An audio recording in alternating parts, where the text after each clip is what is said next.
Welcome to week number 1, or Unit 1, in our course, Missions for the Minister's Wife.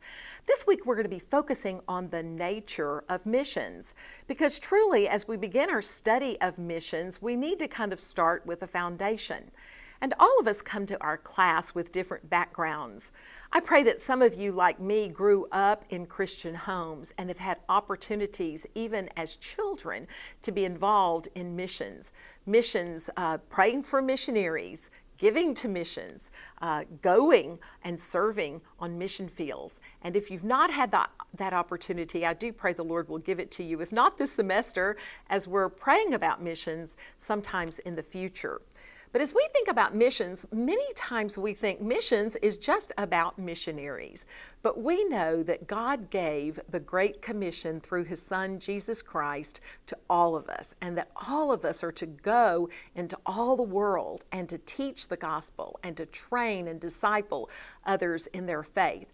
So really, each of us is called to be a missionary right where we are, right where we live.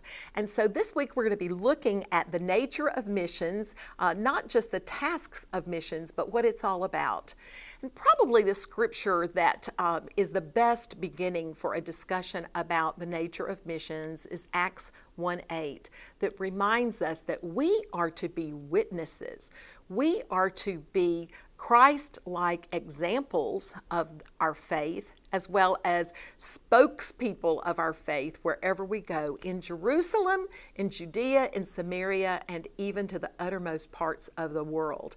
And so as we talk about the nature of missions, we're going to be thinking of missions in a broad sense, a global sense, and then we'll be packing it up in different pieces this semester as we talk each week about a different aspect of missions.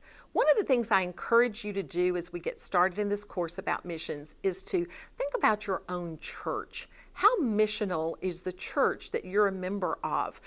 What types of mission endeavors and mission education is your church involved in? And certainly as you do our follow-up assignment for this class, you'll need to evaluate the missions program of your church. So even at the beginning, it's important for you to know the nature of missions in your own church. But then bring it closer to home as you begin to pray that the Lord will help you to understand the importance of missions and develop that commitment yourself for a lifelong commitment to missions, and encourage and promote the sharing of the gospel, the speaking of the gospel with your family as you go about your daily lives. So spend time in the Word and in prayer as you also study this week about the nature of missions.